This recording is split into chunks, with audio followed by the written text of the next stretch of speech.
పెద్దిరెడ్డి మిథున్ రెడ్డి వైఎస్ఆర్సీపీకి జగన్మోహన్ రెడ్డికి good bye చెప్పి ఆయన భారతీయ జనతా పార్టీలో చేరేందుకు ముహూర్తాన్ని ఫిక్స్ చేసుకున్నారని, వైఎస్ఆర్సీపీ లోక్సభ పక్షాన్ని కూడా ఆయన భారతీయ జనతా పార్టీలో విలీనం చేయబోతున్నారు అనేటువంటి వార్తలు సోషల్ మీడియా వేదికగా చక్కర్లు కొడుతున్న నేపథ్యంలో అసలు వైఎస్ఆర్సీపీలో తెర వెనక ఏం జరగబోతుంది అనేది మనం విశ్లేషణ చేసుకునేటువంటి ప్రయత్నం చేద్దాం. ప్రస్తుతం మనతో పాటు ఉన్నారు ప్రముఖ రాజకీయ విశ్లేషకులు, ప్రముఖ సీనియర్ జర్నలిస్ట్ సిఎస్ రావు గారు. సార్తో మాట్లాడదాం. సార్ నమస్తే. సార్ నమస్తే. పెద్దిరెడ్డి మిథున్ రెడ్డి వైఎస్ఆర్సీపీకి అలాగే జగన్మోహన్ రెడ్డికి గుడ్ బై చెప్పబోతున్నారు.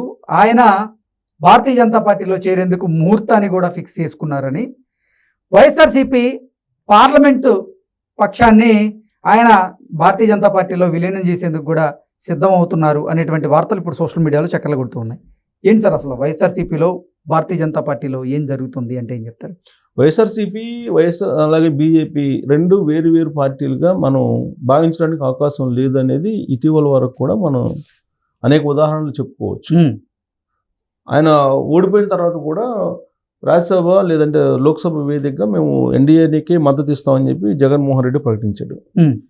అతి విడతల వారీగా మేము ప్రకటిస్తామని చెప్పి అన్నారు. మొన్న వక్ఫ్కు సంబంధించినటువంటి భూముల విషయంలో ఒక బిల్లు తీసుకొచ్చే క్రమంలో ఆ బిల్లుకు సంబంధించి వ్యతిరేకించాము అని చెప్పి చెప్తున్నారు. కానీ ఆ బిల్లుకు సంబంధించిన ఓటింగ్ జరిగినట్టయితే అప్పుడు వైఎస్ఆర్ కాంగ్రెస్ పార్టీ ఎటువైపు మొగ్గు చూపిందని తెలిసేది. కానీ దాన్ని ఏం చేశారు, అక్కడ దాన్ని పరిశీలన కమిటీకి పంపించారు, సెర్చ్ కమిటీకి పంపించారు. కాబట్టి ఓటింగ్ జరగల. ఓటింగ్ జరిగినట్టయితే ఖచ్చితంగా వైఎస్ఆర్ కాంగ్రెస్ పార్టీ ఎన్డీఏకి మద్దతు ఇచ్చిండేది, ఇస్తామని చెప్పారు కదా. కానీ ఇప్పుడు సెర్చ్ కమిటీకి పంపించారు కాబట్టి వాళ్ళు ఊపిరి పీల్చుకున్నారు. బట్ సెర్చ్ కమిటీకి పంపించాలని చెప్పేసి అభిప్రాయం వ్యక్తం చేసినటువంటి వాళ్ళ మేము ఉన్నాం కాబట్టి మేము ఎన్డీఏకి మద్దతు ఇవ్వలేదు అని చెబుతున్నారు. ఇప్పుడు ఇండియా కూటమి డిమాండ్ అది సెర్చ్ కమిటీకి పంపించారు. సరే, ఇండియా కూటమి ఏం చెప్తే అది సరే చేశారు. కారణం ఏంటంటే లోక్సభలో మెజారిటీ ఉన్నప్పుడు కూడా ఎన్డీఏకి రాజ్యసభలో మెజారిటీ లేదు ప్రస్తుతం. బహుశా రాబోయేటువంటి ఒక నెల రోజుల్లో రాజ్యసభలో కూడా బీజేపీకి మద్దతు రాబోతుంది. రాజ్యసభకు సంబంధించి కూడా మెజారిటీ రాబోతుంది. కాబట్టి అప్పుడు చూసుకుందాం అన్నట్టుగా సరే వీళ్ళు ఏదో కోరుతున్నారు కదా సెర్చ్ కమిటీకి, దాంట్లో ఏదో చిన్న 1-2 మార్పులు చేద్దామని చెప్పి పంపించారు. కానీ వీళ్ళు దాన్ని అడ్వాంటేజ్ తీసుకుని మేము చూసామా, మేము బీజేపీని వ్యతిరేకించాము అని చెప్పి చెబుతున్నారు. నిజంగా బీజేపీని వ్యతిరేకిస్తే జగన్మోహన్ రెడ్డి ఈ పాటికి జైల్లో ఉండేవాడు. అక్రమాస్తుల కేసులో బెయిల్ మీద బయట ఉన్న నేపథ్యంలో బెయిల్ రద్దు అయ్యే అవకాశం అని అందరికీ తెలిసినటువంటి అంశమే. అక్కడేమో బాబాయ్ మర్డర్ కేసులో అవినాష్ రెడ్డి జైల్లో ఉండేవాళ్ళు. ఇది అందరికీ తెలిసినటువంటి విషయమే. అయితే ఇక్కడ రాజకీయంగా మారుతున్నటువంటి పరిణామాలను కనుక మనం గమనిస్తే కాంగ్రెస్ పార్టీ తాజాగా వస్తున్నటువంటి న్యూస్ ఏంటంటే షర్మిలకి రాజ్యసభ ఇవ్వబోతున్నారు అనేది. నెక్స్ట్ రాజ్యసభకు సంబంధించినటువంటి ఎన్నికలు రాబోతున్నాయి. నెక్స్ట్ రాజ్యసభ నుంచి ఏదో ఒక రాష్ట్రం నుంచి కర్ణాటక నుంచి రాజ్యసభ ఇచ్చే అవకాశం ఉందన్నట్టు వార్తలు వస్తున్నాయి. షర్మిలకి రాజ్యసభ ఇస్తారు. వన్స్ షర్మిలకి రాజ్యసభ ఇచ్చిన తర్వాత ఇక జగన్మోహన్ రెడ్డి క్లోజ్ రాజకీయంగా ఆంధ్రప్రదేశ్లో అని చెప్పి అనుకోవాలి. ఎందుకంటే మరింత స్పీడ్ పెంచుతుంది షర్మిల. ప్లస్ విజయమ్మ కూడా ఆమె పక్షానే ఉంటారు. కాబట్టి ఖచ్చితంగా జగన్మోహన్ రెడ్డి మీద ఒక యుద్ధాన్ని ప్రకటించేటువంటి అవకాశం ఉంది. అయితే ఆమె రాజ్యసభ రాకుండా ఆమె కాంగ్రెస్ పార్టీ అధ్యక్షురాలుగా ఉండకుండా చేయడానికి రకరకాల ప్రయత్నాలు జగన్మోహన్ రెడ్డి బెంగళూరు కేంద్రంగా చేస్తున్నారు. ప్రతిరోజు అక్కడ డిప్యూటీ సీఎం డీకే శివకుమార్ తోటి సిట్టింగ్ చేస్తున్నారు జగన్మోహన్ రెడ్డి అలాగే డీకే శివకుమార్. వీళ్ళిద్దరు కలిసి ఇండియా కూటమిలో ఏదో చేయాలి, ఇండియా కూటమిలో చేరి అని చెప్పి అనుకుంటున్నారు అనేది ఒకటి వినిపిస్తుంది.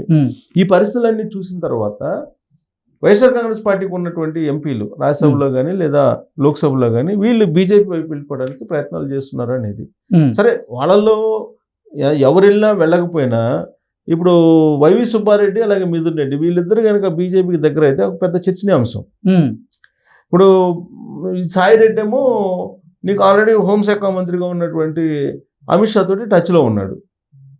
ఆయన తీసుకెళ్ళి లోక్సభలో రాజ్యసభలో విలీనం చేస్తాడు బీజేపీలో వైఎస్ఆర్ కాంగ్రెస్ పార్టీని అని చెప్పి భావించి జగన్మోహన్ రెడ్డి ఏం చేశాడు, పార్లమెంటరీ పార్టీ నేత నుంచి ఆయన్ని తొలగించేసి ఆయన ప్లేస్లో వైవి సుబ్బారెడ్డిని పెట్టాడు. ఇప్పుడు ఆయన రాజ్యసభ వరకు మాత్రమే రాజ్యసభ పక్ష నేతగా ఉన్నాడు. ఎవరు? విజయసాయి రెడ్డి. లోక్సభ పక్ష నేతగా మిథున్ రెడ్డి ఉన్నాడు. ఇప్పుడు అక్కడ రాజ్యసభ పక్ష నేతగా ఉన్నటువంటి విజయసాయి రెడ్డి బీజేపీతో టచ్లో ఉన్నాడు. మిథున్ రెడ్డి తాజాగా బీజేపీతో టచ్లోకి వెళ్ళిపోయాడని చెప్పి తెలుస్తుంది. ఈ పరిణామం కారణం ఏంటంటే ఇండియా కూటమితో లేదా కాంగ్రెస్ పార్టీతో మంతనాలు చేయటం జగన్మోహన్ రెడ్డి అనేది ఒకటైతే, రెండేంటంటే రాబోయేటువంటి రోజుల్లో కేసుల నుంచి బయటపడటానికి ఇప్పుడు ఆల్రెడీ మదనపల్లి కేసు ఉంది, భూములకు సంబంధించినటువంటిది. ఆ కేసుల నుంచి బయటపడటానికి బీజేపీలో చేరేటువంటి ప్రయత్నం చేస్తున్నారు అనేది ఒకటి చెప్తూ ఉన్నారు. బట్ బీజేపీకి సంబంధించినటువంటి లీడర్ ఆదినారాయణ రెడ్డి ఏం చెప్తున్నారంటే, ఈ కేసులు ఉన్నోళ్ళు, అవినీతి అక్రమాలు ఉన్నాడు, మా పార్టీలో స్థానం లేదని ఆయన చెప్తున్నాడు. కానీ బట్ బీజేపీ వాళ్ళు మాత్రం బీజేపీతో టచ్లో ఉన్నారు మిథున్ రెడ్డి అని చెప్పి తెలుస్తుంది. సో కాబట్టి బీజేపీ వాళ్ళు వీళ్ళని చేర్చుకునేదానికి, అంటే విలీనం చేసుకున్నందువల్ల నష్టం ఉంది. విలీనం చేసుకుని అసలు వైఎస్ఆర్ కాంగ్రెస్ పార్టీ ప్రాతినిధ్యం అంటే రాజ్యసభలో లోక్సభలో లేకుండా చేయాలనేది ఒక అడుగు వేస్తున్నారు అనేది ఒకటి వినిపిస్తుంది. భారతీయ జనతా పార్టీ కూడా వాషింగ్ మిషన్ పార్టీ అని, ఆ పార్టీలో చేరిన వాళ్ళకి ఇప్పుడు గతంలో కేసులు ఏవైతే ఉంటాయో కేసుల నుంచి కూడా ఉపశమనం ఉంటది అనేది ఇప్పుడు కొంతమంది ఆరోపణలు చేస్తున్నటువంటి ఆరోపణ ఉంది. నిజమే. దేశవ్యాప్తంగా చూస్తే కనుక వాషింగ్ పౌడర్ నిర్మ సూత్రమే కేసీఆర్ చెప్పినటువంటి వాషింగ్ పౌడర్ నిర్మ సూత్రమే. ఇప్పుడు ఆ వాషింగ్ పౌడర్ నిర్మ సూత్రం ప్రకారం కవిత కూడా బెయిల్ మీద బయట రాబోతుంది అనేది అందరికీ తెలిసినటువంటి విషయమే. ఎవరు అవునన్నా కాదన్నా బీజేపీలో విలీనం అవుతుంది బీఆర్ఎస్ పార్టీ. దానికి ప్రతిఫలంగా కవితకు బెయిల్ రాబోతుందని చెప్పి కడిగిన ముత్యంలాగా బయటకు రాబోతుంది. వాషింగ్ పౌడర్ నిర్మా సూత్రం కేసీఆర్ చెప్పిన సూత్రం, ఆయనే ఆ సూత్రాన్ని ఇంప్లిమెంట్ చేశాడని చెప్పి సర్వత్రా వినిపిస్తుంది. ఇప్పుడు BRS party YSR Congress party రెండు ఒక పార్టీ అడుగులో ఇంకొకటి వేస్తూ ఉన్నాయి. ఇక్కడేమో కవిత బెయిల్ కోసం ఈ పార్టీని తీసుకెళ్లి మెర్జ్ చేస్తున్నారు అనేది ఒకటి వినిపిస్తుంది. అక్కడేమో వైఎస్ఆర్ కాంగ్రెస్ పార్టీ మనుగడ అనేది కష్టం కాబట్టి, ఎందుకంటే ఆల్రెడీ ఎన్డీఏలో తెలుగుదేశం పార్టీ ఉంది కాబట్టి తెలుగుదేశం పార్టీని కాదని ఏం చేయలేని పరిస్థితిలో ఉంటుంది కాబట్టి ఎన్డీఏ. ఇప్పుడు ఆల్టర్నేటివ్ ఏంది జగన్మోహన్ రెడ్డి కంటే ఇండియా కూటమే. మేము మద్దతు ఇస్తామని చెప్పి ఎన్డీఏకి చెప్తున్నప్పటికీ కూడా జగన్మోహన్ రెడ్డి మాకు అవసరం లేదని చెప్తుంది. ఎన్డీఏ మాకు అవసరం లేదు అని చెప్తుంది. అవసరం లేదని చెప్తున్నప్పటికీ కూడా జగన్మోహన్ రెడ్డి ఏమంటున్నాడు, తన అవసరాల కోసం మేము మద్దతు ఇస్తామని చెప్పి చెబుతున్నారు. సో తాజాగా జరిగినటువంటి పరిణామాలు, డీకే శివకుమార్ తోటి మంతనాలు, కాంగ్రెస్ పార్టీతో ఇండైరెక్ట్ వ్యవహారాలు ఇవన్నీ తెలుసుకున్నటువంటి కేంద్ర ఇంటెలిజెన్స్ బీజేపీకి సమాచారం చేరవేస్తుంది కదా. ఇలాంటి పరిస్థితుల్లో అసలు వైఎస్ఆర్ కాంగ్రెస్ పార్టీని క్లోజ్ చేసేయాలి అనేటువంటి ఆలోచనతో వాళ్ళు ఉన్నారు. ఇంకోటి ఏంటంటే, అసలు వైఎస్ఆర్ కాంగ్రెస్ పార్టీని క్లోజ్ చేయకపోతే ఆంధ్రప్రదేశ్ అభివృద్ధి అనేది ఆగిపోతుంది అనేది ఒకటి ఉంది. కాబట్టి ఆల్రెడీ అక్రమ కేసులు ఉన్నాయి, అక్రమ ఆస్తులకు సంబంధించినటువంటి కేసులు ఉన్నాయి. సో ఈ కేసులకు సంబంధించి ఆల్రెడీ అక్కడ నీకు పెండింగ్లో ఉన్నాయి విచారణలు. ఇంకోవైపు బాబాయ్ కేసు ఉంది. వీటన్నిటిని కాదని చెప్పి అతను జైలు లేకుండా బయట ప్రపంచంలో ఉన్నాడంటే కారణం బీజేపీ వాళ్ళు అనేది ఎప్పటి నుంచో వాళ్ళు అపవాదును మోస్తున్నారు, ఆరోపణలు ఎదుర్కొంటున్నారు వాళ్ళు. సో బీజేపీ జగన్మోహన్ రెడ్డి కనుక బయట ఉంచితే ఖచ్చితంగా ఆ పార్టీని ఆదరించరు ఆంధ్రప్రదేశ్ ప్రజలు.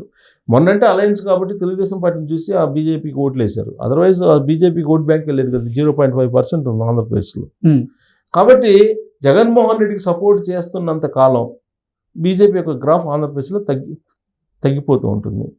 ఇదంతా ఎందుకని చెప్పి మారిపోయినటువంటి రాజకీయ పరిణామాల దృష్ట్యా అతనేదో ఇండియా కూటమితో టచ్లో ఉన్నాడు కాబట్టి ఇదంతా ఎందుకులని చెప్పేసి కంప్లీట్గా చట్టం తన పని తాను చేసుకొని పోనిస్తే సరిపోతుంది కదా అనేటువంటి ఉద్దేశంతో బీజేపీ కూడా ఇప్పుడు ఉందని అంటున్నారు. అదే జరిగితే కనుక ఈ ఆగస్ట్ ఎండింగ్ నాటికి ఆయన జైలుకి వెళ్ళే అవకాశం ఉంది అంటున్నారు. సో జైలుకి వెళ్ళే అవకాశం ఉన్నప్పుడు మాట్లాడాలి కదా. అందుకని ఇండియా కూటమి కనీసం జాతీయ స్థాయిలో వాయిస్ వినిపించడానికి ఇండియా కూటమి వైపు మొగ్గు చూపుతున్నారు అనేది. సో ఈలోపు రాజ్యసభలో అలాగే లోక్సభలో బీజేపీ తోటి వైఎస్ఆర్ కాంగ్రెస్ పార్టీ విలీనం అయ్యేటువంటి ప్రక్రియను మిథున్ రెడ్డి చేస్తున్నాడు అనేది ఇప్పుడు లేటెస్ట్ వినిపిస్తున్నటువంటి న్యూస్.